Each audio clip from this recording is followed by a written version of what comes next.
E aí ela não tinha onde morar. Então eu dei abrigo para ela por um tempo. E quando eu dei abrigo para ela por um tempo, as pessoas ficavam mais preocupadas com meu ex-marido, achando que ela podia fazer alguma coisa para ele, porque já sabiam que ela era nada porca e se cheire, né? Só que não, ela foi mexer com a minha filha, que tinha 8 anos.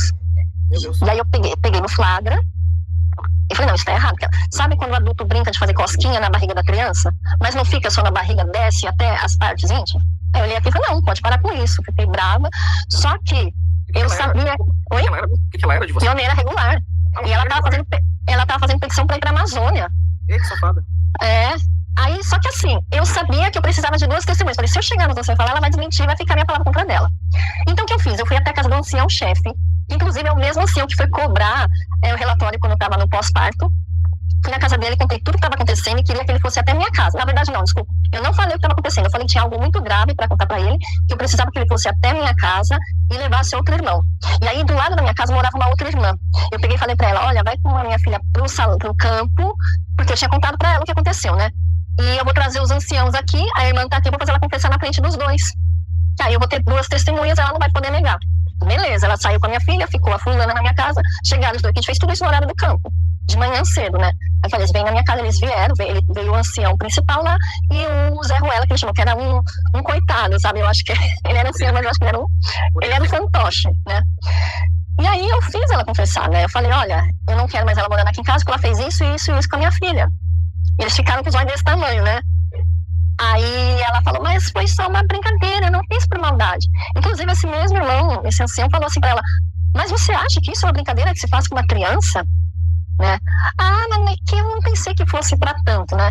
Enfim, ele ficou chocado. Pra falar a verdade, ele ficou bem chocado, ele ficou com os olhos arregalados. O outro ancião, o capaz, ficou mais assim, ficou assim, o quê? Mas ela confessou. Confessou. Aham. Aí ela foi expulsada no mesmo dia, levaram ela embora, levaram as coisas dela. E aí eu tava vendo que nada tava acontecendo. Eu fiz BO, eu fui no conselho tutelar, o conselho tutelar deu vários conselhos, levei minha filha psicóloga, tudo. E nada tava acontecendo ali no salão. E aí o que aconteceu? Logo depois ia ter a visita do superintendente. Eu falei, olha, esses anciãos não estão fazendo nada, na minha cabeça eu ia ser desassociada. Porque assim, eu ainda comentei lá, inclusive essa irmã que mora do meu lado, o filho dela era PJ também, e tinha acabado de ser desassociado. Só que ele foi desassociado por adultério, né? Aí eu ainda falei pra ela assim, olha, o adultério, por mais que é um pecado grave, é uma pessoa adulta com outra pessoa adulta. E nesse caso ele foi desassociado sem nem A nem B, né? Então como é que uma pessoa adulta que mexe com uma criança fica lá dentro? Né? Na minha cabeça não encaixava. Não tomaram providências? Nenhuma. Viram a ficou por isso mesmo. Viram.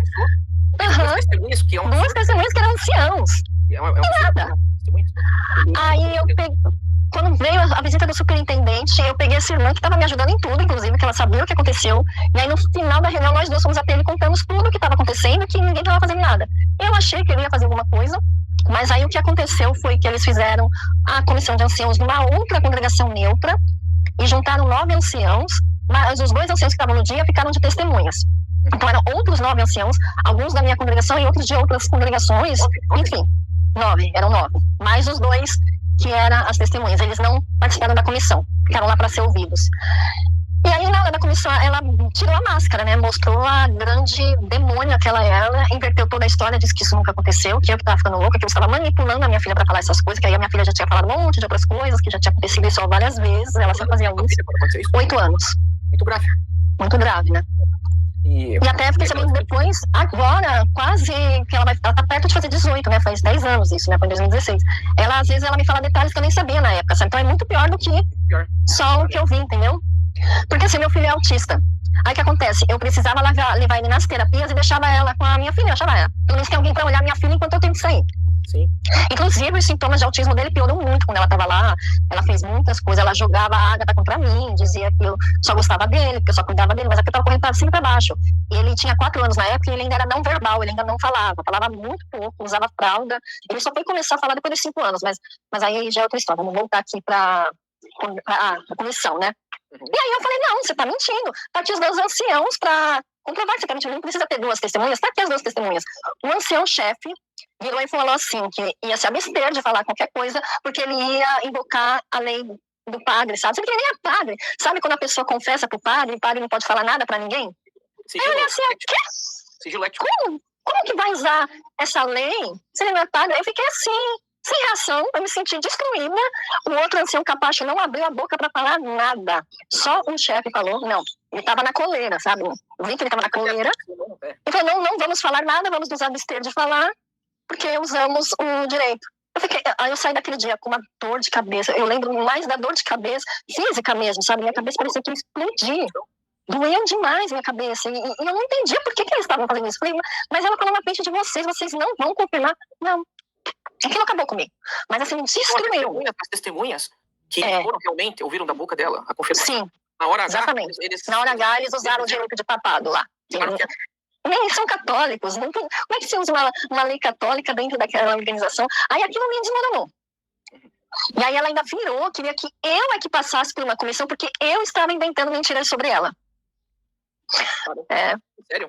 E sério. Assim, essa irmã, ela tinha problemas com isso assim antes? Ela apareceu mais coisas? Ela tinha outros problemas, mas não assim envolvendo crianças. Não que eu saiba, né? Vai saber. Eu já não duvido de mais nada. Ela tinha questões sexuais, essas coisas, ela tinha? Não. Eu acho que ela era lésbica.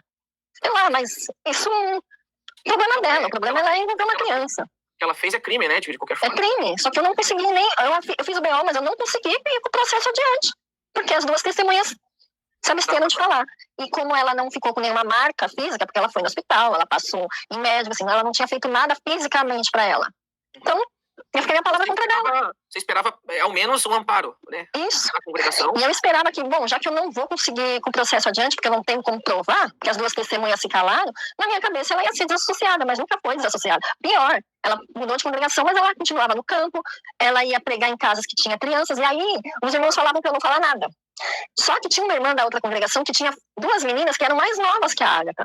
E ela estava indo lá na casa dela dirigir estudo para essas meninas. Eu falei, não. Eu peguei e contei tudo para ela. Falei, olha, aconteceu isso, e por isso que ela foi expulsa da minha casa. Porque eu fiquei preocupada com as meninas. Aí ela ficou chocada, ela acreditou em mim, ainda bem, e não deixou mais ela ir lá dar estudo para as meninas. Mas como é que pode eles permitir que ela vá em casa de gente que tem criança, sabendo tudo o que aconteceu? Porque eu tenho certeza que os dois anciãos contaram para os novos anciãos. Você acha que em off eles não combinaram o que iam falar? Aí depois eu fiquei sabendo daquele livro dos anciãos, né, que eles não podem dar adiante, eles têm que silenciar esse tipo de caso. Aí tudo fez sentido. Eu falei, a preocupação deles é o nome de Jeová. Isso, da organização, né? Porque aí não entrava na minha cabeça. E há várias notícias em todo o Brasil que isso está acontecendo. Acontece, sempre aconteceu. Sempre, infelizmente. E vocês foram vítimas disso. Sim. Infelizmente.